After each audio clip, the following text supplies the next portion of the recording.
Hello friends, स्वागत आप सभी को अपने YouTube channel biology concept classes Supaul में। आइए, पिछले वीडियो में हमने बात किया था गैलीलियो का पहला समीकरण, दूसरा समीकरण और तीसरे समीकरण पर आधारित न्यूमेरिकल को देखे थे। आज उससे अगले टॉपिक के बारे में चर्चा करेंगे, लेकिन इस वीडियो को शुरू करने से पहले मैं आप सभी को बताना चाहता हूं कि अगर ये वीडियो आपको अच्छे लगे तो प्लीज इस चैनल को लाइक, सब्सक्राइब और दोस्तों के साथ शेयर करना ना भूलें, ताकि इस चैनल पर अगर कोई नया वीडियो अपलोड हो तो उसका नोटिफिकेशन सबसे पहले आपके पास पहुंचे। आइए, आज का जो टॉपिक है, सबसे पहले पिछले वीडियो में जो हम बताए थे गैलीलियो का पहला समीकरण, वो था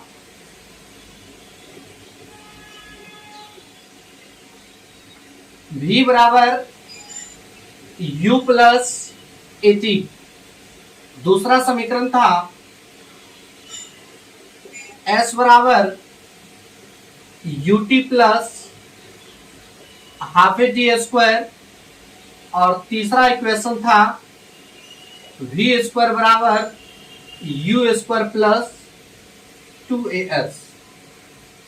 ये हम बताए थे गैलीलियो का तीन समीकरण, यानी पहला समीकरण V बराबर U प्लस एटी, दूसरा S बराबर UT plus half A T square और तीसरा V स्क्वायर बराबर U स्क्वायर 2AS। लेकिन ये गैलीलियो का जो तीनों समीकरण और उस पर आधारित हम फॉर्मूला को देखे थे, इसमें जो गति हो रहा था, इसमें जो मोशन हो रहा था, वह मोशन हॉरिजॉन्टल यानी क्षैतिज मोशन हो रहा था। कहने का मतलब हुआ कि ये मोशन जमीन पर हो रहा था। जैसे अगर हम V स्क्वायर बराबर U प्लस एटी फॉर्मूला लगाते हैं तो इसका मतलब हुआ कि यहाँ पे एक्सीलरेशन यानी त्वरण A का प्रयोग तब हुआ है जब यह गति हॉरिजॉन्टल हुआ है। हॉरिजॉन्टल कहने का मतलब हुआ कि क्षैतिज। लेकिन होता क्या है कि कभी कभी क्वेश्चन में गति जो होता है वह वर्टिकल के रूप में क्वेश्चन के माध्यम से पूछा जाता है। जैसे देखिए, अगर यह फॉर्मूला है V बराबर U प्लस एटी, इस पर आधारित अगर प्रश्न पूछा जाएगा तो कैसे पूछा जाएगा? जैसे कोई वस्तु है, मान लीजिए किसी वस्तु का प्रारंभिक वेग है 10, प्रारंभिक वेग कितना है 10, और कहेगा कि बताइए 5 सेकंड के बाद अगर इसका त्वरण है मान लीजिए 5, त्वरण कितना है 5, तो बताइए इसका 5 सेकंड के बाद इसका त्वरण कितना होगा। यानी कहने का मतलब हुआ कि यहाँ पे प्रारंभिक वेग कितना है 10 और त्वरण कितना है 5 और टाइम कितना दिया हुआ 5 सेकंड। तो बताइए इसका 5 सेकंड के बाद त्वरण यानी कि चाल क्या होगा। अगर प्रश्न में यह पूछा जाता है कि बताइए कि कोई वस्तु का प्रारंभिक वेग 10 है और उसका त्वरण है 5, उसका त्वरण कितना है 5, और बताइए 5 सेकंड के बाद वह उसका चाल ऊपर कितना होगा। यानी कि क्वेश्चन हॉरिजॉन्टल के रूप में भी और वर्टिकल के रूप में भी आ सकता है। तो जब क्वेश्चन हॉरिजॉन्टल मोशन के रूप में आएगा तब उसके लिए त्वरण का मान क्या, यानी कि त्वरण जो प्रयोग होगा वहां पर A का प्रयोग होगा। कहां पर? A का। लेकिन जब हॉरिजॉन्टल मोशन नहीं करके वर्टिकल मोशन तय करेगा, जैसे किसी वस्तु को हम ऊपर की ओर मोशन कराएंगे, ऊपर की ओर गति करवाएंगे, तो उस स्थिति में इस A के जगह पे G का प्रयोग होगा। किसका प्रयोग होगा? G का प्रयोग होगा। आइए हम देखते हैं उन सारे प्रश्नों को। जैसे अगर किसी वस्तु को हॉरिजॉन्टल मोशन कराते हैं तो उसके लिए ये तीनों फॉर्मूला लागू होता है। अगर किसी वस्तु को हॉरिजॉन्टल मोशन न करा के अगर वर्टिकल मोशन होता है, यानी कि ऊपर नीचे मोशन करता है, तो उस स्थिति में खाली फॉर्मूला सेम यही रहता है। खाली होता क्या है कि जहां जहां A है वहां पे G का प्रयोग हो जाता है। किसका प्रयोग? G का प्रयोग। जैसे देखिए, अगर है V बराबर u प्लस एटी, तो यहां पे होगा v बराबर u प्लस जीटी। दूसरा फॉर्मूला है s बराबर ut plus half A T square है, लेकिन यहां पे हो जाएगा हाफ जी टी स्क्वायर। तीसरा फॉर्मूला है v बराबर यू स्क्वायर प्लस 2s, तो यहां हो जाएगा v बराबर यू स्क्वायर प्लस 2gs। खाली होता क्या है कि जब मोशन हॉरिजॉन्टल होगा तो उसके लिए त्वरण ए का प्रयोग होगा, जब मोशन हॉरिजॉन्टल होगा तो उसके लिए त्वरण जी का प्रयोग होगा। होता क्या है कि जब कभी भी आप किसी वस्तु को ऊपर फेंकते हैं, कहां फेंकते हैं, ऊपर फेंकते हैं, तो वह अपोजिट डायरेक्शन में जाता है। यहां पे समझिए होता है क्या कि कभी कभी जी का जो वैल्यू होता है, जी का वैल्यू जब किसी वस्तु को आप ऊपर फेंकते हैं तो उस कंडीशन में जी का वैल्यू निगेटिव होता है। क्या होता है, जी का वैल्यू अगर किसी वस्तु को आप ऊपर फेंकते हैं, जैसे इस मार्कर को अगर आप ऊपर फेंकेंगे तो ऊपर फेंकने के बाद यह तुरंत नीचे खींचता है, यानी गुरुत्वाकर्षण बल लगता है इस मार्कर के ऊपर, और वह गुरुत्वाकर्षण बल के माध्यम से वह वस्तु को कहां खींचता है, नीचे खींचता है। यानी कि आप फेंकते हैं ऊपर, लेकिन वह आना कहां चाहता है, नीचे आना चाहता है। तो जब किसी वस्तु को आप ऊपर फेंकते हैं तो उस कंडीशन में जी का जो वैल्यू होता है वह निगेटिव होता है। अगर किसी वस्तु को ऊपर से नीचे गिराते हैं, ऊपर से कहां गिराते हैं, नीचे गिराते हैं, तो उस स्थिति में जो जी का वैल्यू होता है वह पॉजिटिव होता है। क्या होता है, पॉजिटिव होता है। जैसे देखिए ये मार्कर है, इस मार्कर को आप यहां से गिराना शुरू कीजिए तो कहां आ गया, नीचे आ गया, तो यह गुरुत्वाकर्षण बल इस पर फोर्स करता है और यह अट्रैक्शन के माध्यम से नीचे खींचता है। तो इस स्थिति में वह गुरुत्वाकर्षण बल तो नीचे खींचता ही है, और खींचने के साथ साथ यह इसलिए अगर किसी वस्तु का अगर आप ऊपर से नीचे गिराते हैं तो उस स्थिति में जी का जो वैल्यू होता है वह पॉजिटिव होता है। फिर से समझिए, अगर किसी वस्तु को आप ऊपर से नीचे फेंकते हैं तो उस स्थिति में जी का जो वैल्यू होता है, इस जी का वैल्यू वह निगेटिव होता है। अगर किसी वस्तु को आप ऊपर से नीचे गिराते हैं तो उस स्थिति में इस जी का वैल्यू क्या होता है, पॉजिटिव होता है। आइए और आगे समझने का प्रयास करते हैं। वर्टिकल मोशन पर आधारित हम कुछ न्यूमेरिकल को देखते हैं। जैसे देखिए इक्वेशन है कि v बराबर u plus minus G T. यहाँ पे प्लस माइनस क्यों हुआ पता है, प्लस माइनस इसलिए हुआ है कि अगर g का वैल्यू, कोई वस्तु को अगर हम ऊपर फेंकेंगे तो उस स्थिति में इस g का जो वैल्यू होगा पॉजिटिव होगा। अगर किसी वस्तु को हम ऊपर से नीचे फेंकते हैं तो उस स्थिति में इस g का जो वैल्यू होता है क्या होता है, नेगेटिव होता है। तो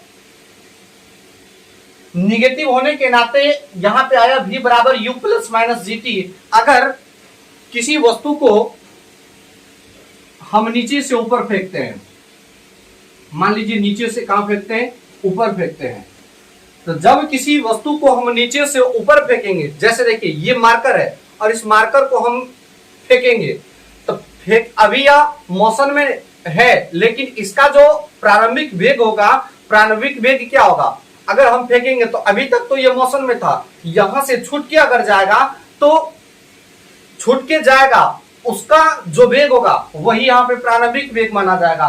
तो जब हम इसको गति में लाके तब छोड़ते हैं, तो जब गति में लाके छोड़ेंगे तो उसके लिए प्रारंभिक वेग जीरो क्या होगा, नहीं होगा।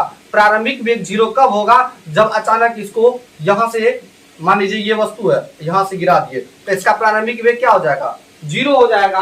तो यहाँ पे प्रारंभिक वेग जीरो नहीं होगा, क्योंकि अगर हम फेंकने के दरमियान फेंकते हैं तो किसी भी वस्तु को हम ऐसे करके फेंकते हैं कि नहीं फेंकते हैं, तो उस कंडीशन में प्रारंभिक वेग यानी इनिशियल वेलोसिटी जो होगा वह जीरो नहीं होगा। इसलिए हम इसका मान लेते हैं इनिशियल वेलोसिटी 10 है। कितना है, प्रारंभिक वेग 10 है।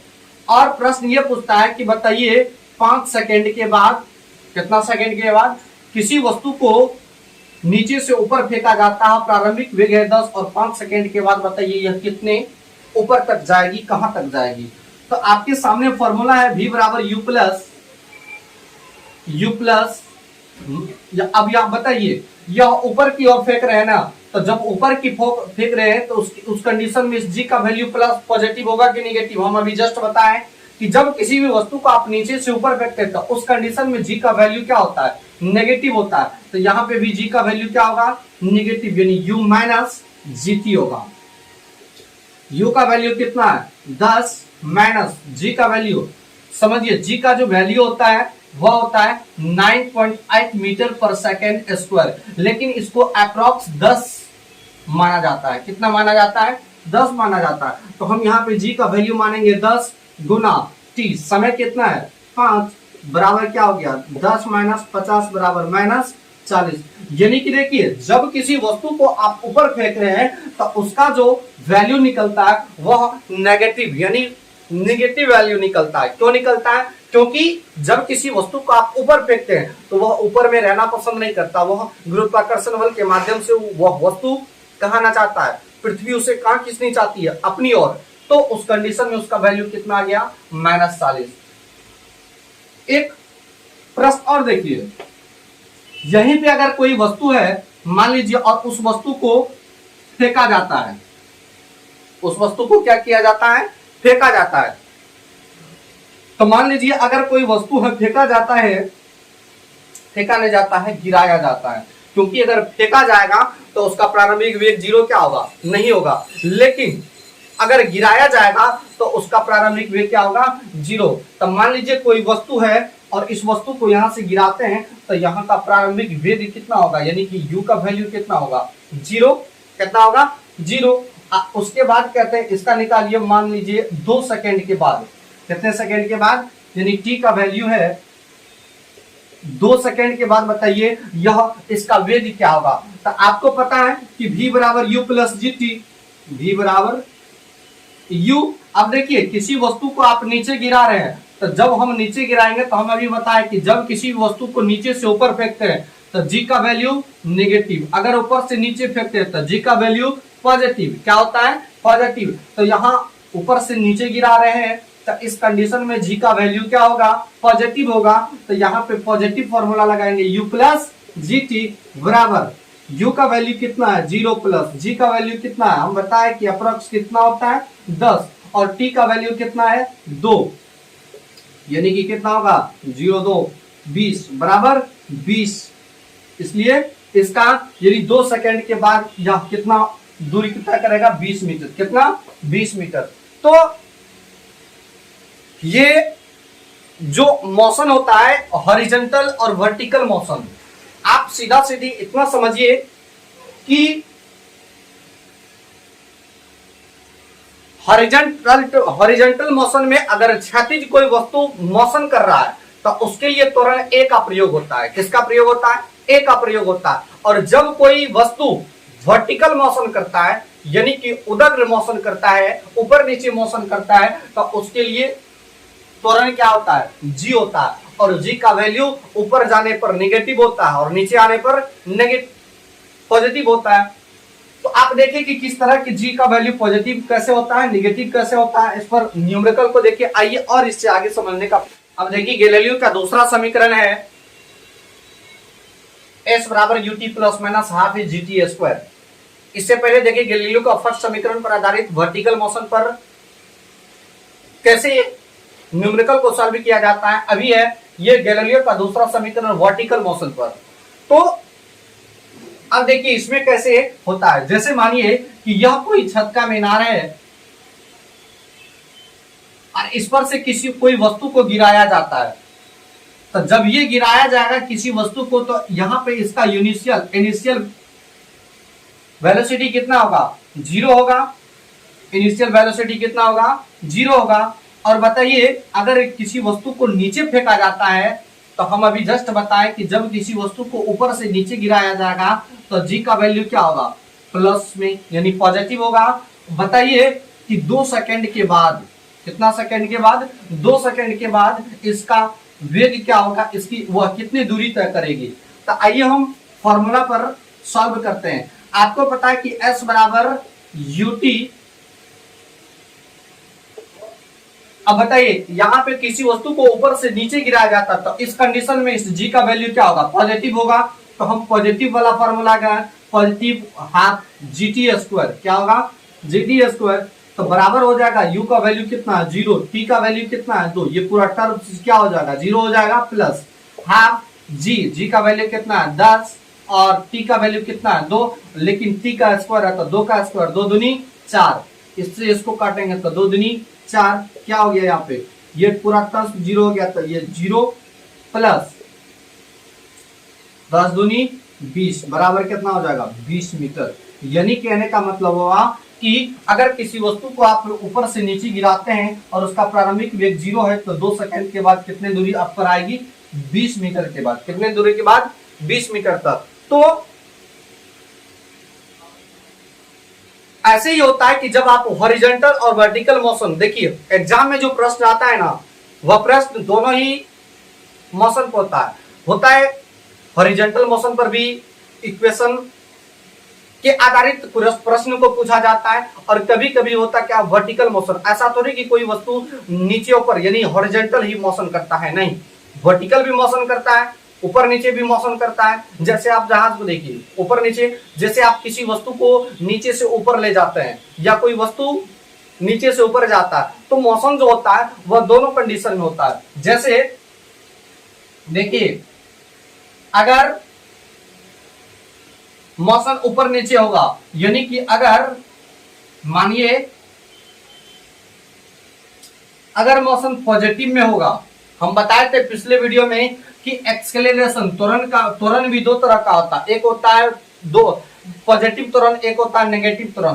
तो पॉजिटिव त्वरण यानी कि अगर किसी वस्तु की चाल में वृद्धि होगी तो उस कंडीशन में उस त्वरण का मान क्या होता है पॉजिटिव होता है। अगर उसका चाल घटता है यानी कम होता है तो उस कंडीशन में त्वरण का मान क्या होता है नेगेटिव होता है, जिसे हम मंदन कहते हैं। और अगर किसी वस्तु को अगर किसी वस्तु का गति ऊपर की ओर होता है नीचे से ऊपर जाता है तो उस कंडीशन में त्वरण यानी g का जो वैल्यू होता है क्या होता है नेगेटिव होता है। अगर किसी वस्तु को ऊपर से नीचे फेंका जाता है तो उस कंडीशन में g का वैल्यू क्या होता है पॉजिटिव होता है, क्या होता है पॉजिटिव होता है। तो आप इतना समझे। और इस मोशन चैप्टर में केवल एक टॉपिक और बच चुका है, उस टॉपिक को हम अगले वीडियो में लाएंगे, जिस टॉपिक का नाम है प्रोजेक्टाइल मोशन, प्रक्षेप गति। और उस वीडियो हम बताएंगे कि क्या प्रोजेक्टाइल मोशन क्या होता है, प्रक्षेप क्या होता है। तो आज का वीडियो यहीं तक, मिलेंगे नेक्स्ट वीडियो में।